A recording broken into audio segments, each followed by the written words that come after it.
Alors aujourd'hui, on va plonger dans un texte absolument fondamental, un texte qui a littéralement façonné notre culture depuis 2000 ans. C'est le récit de la crucifixion, mais vu par l'évangile de Jean. Et on va voir qu'au-delà de la question de foi, c'est une histoire de pouvoir, de pression politique, bref, un vrai drame humain. C'est parti, explorons ensemble comment ce récit est construit. On entre directement dans le vif du sujet, au sommet de la tension. Imaginez la scène. Ponce Pilate, le gouverneur romain, qui présente un homme qu'il vient de faire flageller à une foule hostile. Tout est symbolique. La couronne d'épines pour se moquer de son titre de roi, le manteau pourpre, et puis cette phrase « Voici l'homme ». Ça sonne presque comme un défi. Le face-à-face final est lancé. Le premier acte de ce drame, si on veut, il se concentre vraiment sur un seul personnage, Pilate. L'Évangile ne le montre pas comme un tyran sans pitié, mais plutôt comme un administrateur complètement pris au piège, tiraillé entre ce que dit la loi et la fureur de la foule. Et ce qui est vraiment frappant, dès le début, c'est que l'arbitre de l'histoire, le Romain, Pilate lui-même, déclare que l'accusé est innocent. Il ne le dit pas une fois, il le répète. Je ne trouve en lui aucun motif de condamnation. Logiquement, d'un point de vue purement légal, l'affaire devrait s'arrêter là. Mais visiblement, il n'y a pas que la justice qui est en jeu ici. Face à l'argument juridique de Pilate, la réponse n'est pas un contre-argument. Non, c'est un cri.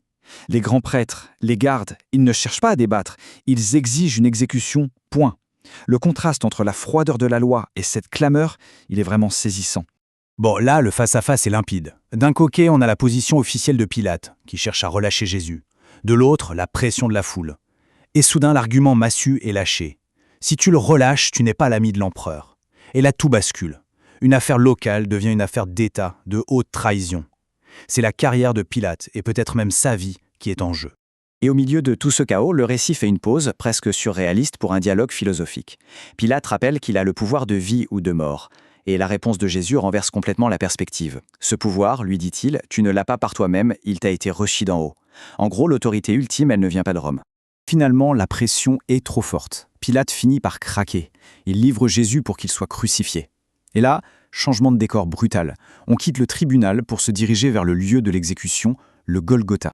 Le texte nous donne le nom avec une précision qui fait froid dans le dos. Le lieu s'appelle Golgotha, ce qui veut dire le lieu du crâne. Le décor est planté et il est franchement sinistre. C'est là que tout va se jouer.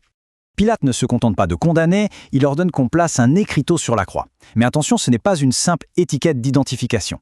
Le titre « Roi des Juifs », écrit dans les 3 langues qui comptent à l'époque, l'hébreu, le latin et le grec, c'est une déclaration publique. Et ça, évidemment, ça déclenche un nouveau conflit.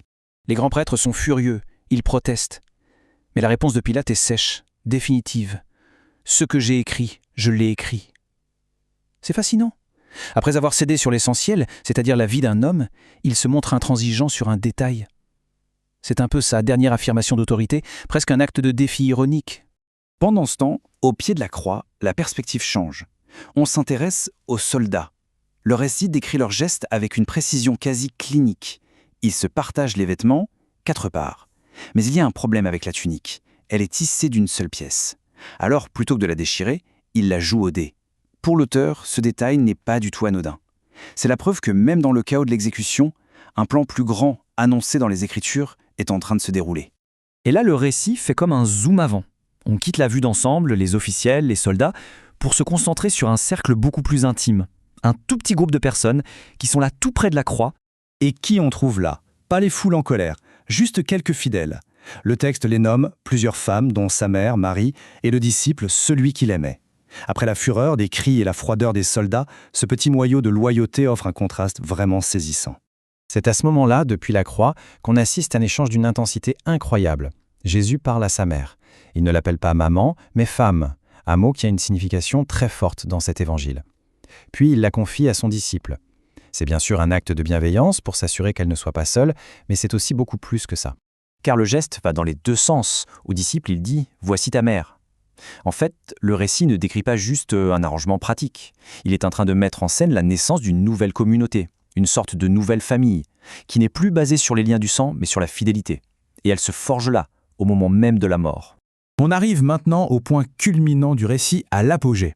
Cette partie se concentre vraiment sur les tout derniers instants et sur un thème central, l'achèvement, la finalisation d'une mission. Ce qui est fascinant ici, c'est que le texte insiste bien. Jésus n'est pas passif, il reste maître de la situation. Sachant que tout était achevé, c'est lui qui déclenche le tout dernier acte en disant j'ai soif, pour accomplir une dernière prophétie. Une fois qu'il a bu, il peut enfin prononcer la phrase clé « Tout est accompli ». Ce ne sont pas les mots d'une victime, mais bien de quelqu'un qui a mené sa mission à son terme. Et alors, il incline la tête et rend l'esprit. Mais la mort ne met pas fin à l'action. Au contraire, tout s'accélère à cause du sabbat qui approche. Les autorités juives demandent qu'on achève les crucifiés pour que les corps ne restent pas sur les croix. Les soldats brisent les jambes des deux autres, mais quand ils arrivent à Jésus, ils voient qu'il est déjà mort. Pour en être sûr, un soldat lui perce le côté avec sa lance. Et de la plaie, nous dit le texte, sort du sang et de l'eau, un détail sur lequel l'auteur va beaucoup insister. Et là encore, pour l'auteur de ce texte, ce n'est pas un hasard. Le fait qu'on ne lui ait pas brisé les jambes, c'est présenté comme l'accomplissement d'une prophétie. Cette phrase « Aucun de ses os ne sera brisé », elle fait directement référence aux instructions pour le sacrifice de l'agneau de la Pâque juive. Le message étant un peu plus clair, Jésus est présenté comme le véritable agneau pascal. On termine ce chapitre avec la mise au tombeau.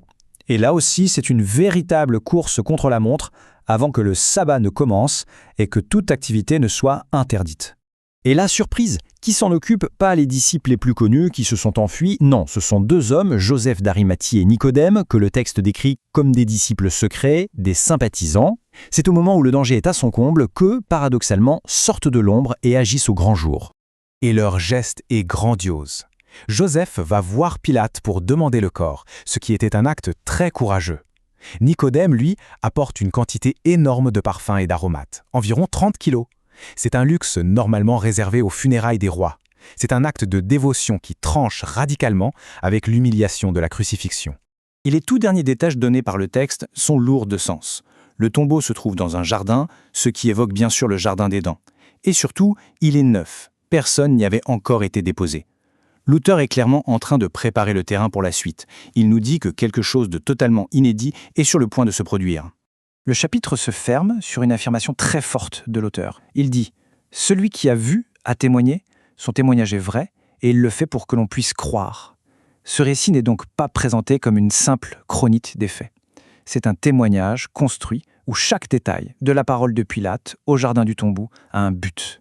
La question qui reste en suspens, ce n'est donc pas seulement est-ce que c'est vrai, mais plutôt quel est l'impact, quelle est la puissance d'un tel récit raconté de cette manière.